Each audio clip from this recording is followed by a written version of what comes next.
নমস্কার বন্ধুরা, স্বাগত আমার যা ইচ্ছে তাই চ্যানেলে। আজ তোমাদের সঙ্গে আমি শেয়ার করব পনিরের বিরিয়ানি।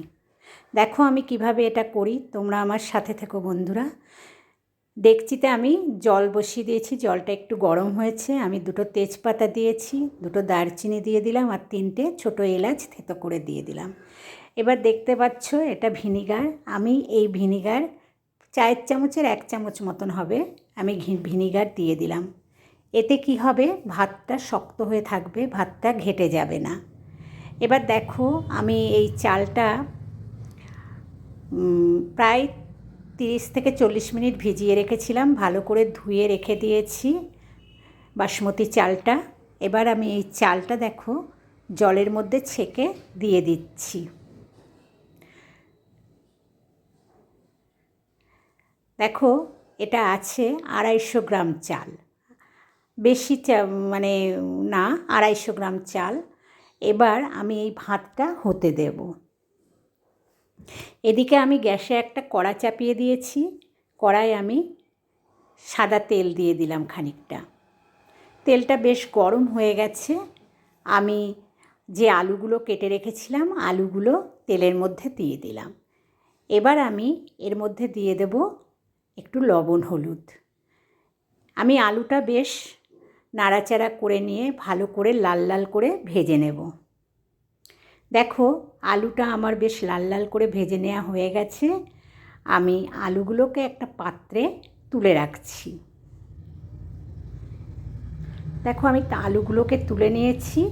এবার এই তেলের মধ্যে আমি এখানে 250 গ্রাম পনির আছে, পনিরগুলো আমি একটু বড় বড় করে কেটে নিয়েছি চৌকো করে। এবার এটাকে পনিরগুলোকে আমি ভেজে নেব। পনিরগুলো আমি সব দিয়ে দিয়েছি, একটু ভালো করে উল্টে পাল্টে দিচ্ছি। এবার এদিকে আমি একটা মশলা করে নেব। দেখো জিরে গুঁড়ো, ধনে গুঁড়ো, হলুদ, বিরিয়ানি মশলা, গরম মশলা, লঙ্কার গুঁড়ো সব 1 চামচ করে নিয়েছি, চায়ের চামচের 1 চামচ করে। এবার ওর মধ্যে জল দিয়ে আমি একটা পেস্ট তৈরি করে নিলাম। দেখো পেস্টটা আমার তৈরি করে নেওয়া হয়ে গেছে। এদিকে পনিরটা আমার ভেজে নেওয়া হয়ে গেছে। আমি পনিরটাকেও একটা পাত্রে তুলে রাখছি।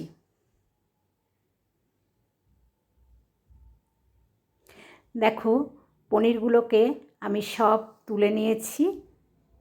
এবার তেলের মধ্যে আমি ফোড়ন দিয়ে দেব 2টো তেজপাতা, 2টো দারচিনি, 2টো ছোটো এলাচ থেতো করে দিয়েছি।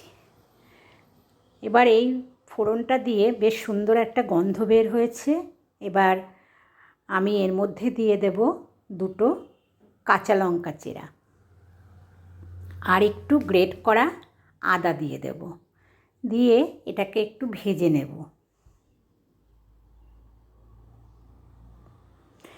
একটু ভেজে নেওয়া হয়ে গেছে। এর মধ্যে এবার আমি একটা বড় টমেটো টুকরো করে রেখেছিলাম সেটা দিয়ে দিলাম, আর একটু লবণ দিয়ে দেব যাতে টমেটোটা বেশ নরম হয়ে যায়।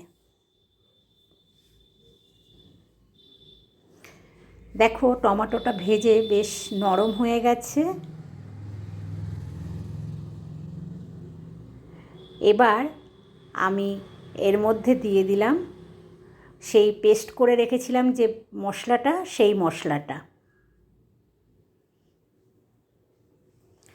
এটা দিয়ে আমি ভালো করে বেশ একটু নাড়িয়ে চাড়িয়ে নেব।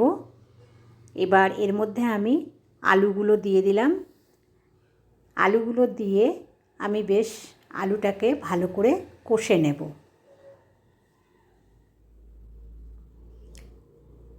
দেখো বারবার করে নেড়েচেড়ে কষে নিয়েছি, বেশ কষা হয়ে গেছে। এবার আমি এর মধ্যে পরিমাণ মতন লবণ আর মিষ্টি দেব। তোমরা তোমাদের স্বাদ অনুযায়ী লবণ মিষ্টিটা দেবে। এবার আমি এটাকে আবারও একটু ভালো করে কষে নেব। এদিকে আমার দেখো ভাতটা হয়ে গেছে, প্রায় 80% সেদ্ধ হয়ে গেছে। আমি উবুর দিয়ে ভাতটা তৈরি করে রেখে দিলাম। দেখো ঝরঝরে ভাত হয়েছে।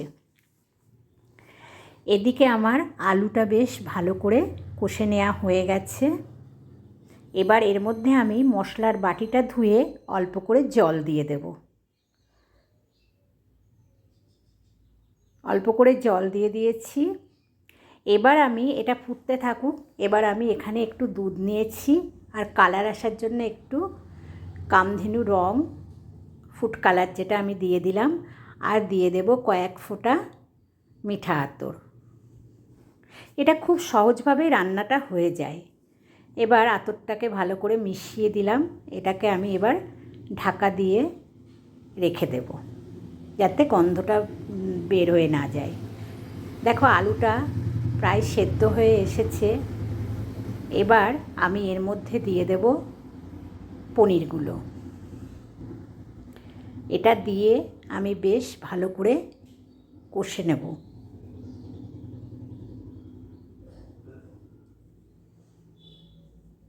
দেখো নাড়াচাড়া দিয়ে বেশ ভালো করে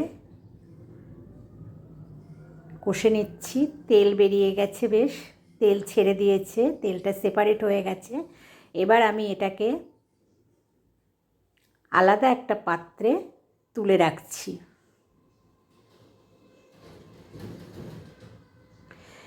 এবার এই কড়াতেই আমি সাজিয়ে দেব বিরিয়ানির ভাতটা। দিলাম প্রথমে বিরিয়ানি আমি এতেই করে নিচ্ছি। এই কড়াতেই প্রথমে ভাত দিয়ে দিলাম খানিকটা, দিয়ে ভাতটাকে একটু ছড়িয়ে দিলাম, দিয়ে উপর দিয়ে এবার আমি পনির আলু গ্রেভি সব একসঙ্গে চারিদিকে ছড়িয়ে দিচ্ছি।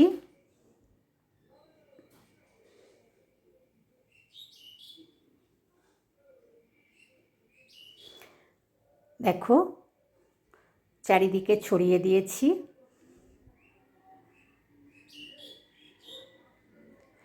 এবার উপর থেকে আবারও একটু ভাত ছড়িয়ে দিচ্ছি। এবার আবারও একটু পনির আলু গ্রেভি সব দিয়ে দিলাম। লবণটা আমার পরিমাপ মতো দেয়া আছে এই পনির আলুর মধ্যে। আবারও উপর থেকে আমি ভাত ছড়িয়ে দিচ্ছি।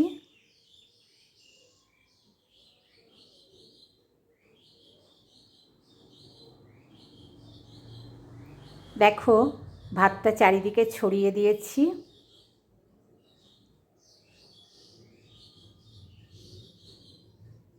এবার একটু বিরিয়ানি মশলা দিয়ে দিচ্ছি, আর যে মিঠা আতর দিয়ে দুধটা রেখেছিলাম তাই দিয়ে দিলাম, আর দিয়ে দিচ্ছি উপর থেকে ঘি। এবার আমি সমস্ত কিছু দেয়া হয়ে গেছে। এবার আমি এটাকে ঢাকা দিয়ে দিচ্ছি। গ্যাসে একটা চাটু বসিয়ে দিয়েছি। চাটুটা 5 মিনিট খুব গরম করে নিয়েছি, নিয়ে তারপরে কড়াটা চাপিয়ে দিয়েছি। কড়াটা চাপিয়ে দিয়ে একটা নোড়া চাপা দিয়ে ঢেকে রাখলাম। 10 মিনিট আমি একদম লো করে রেখে 10 মিনিট হতে দেব। 10 মিনিট পর দেখো আমি ঢাকাটা নামিয়ে নিচ্ছি।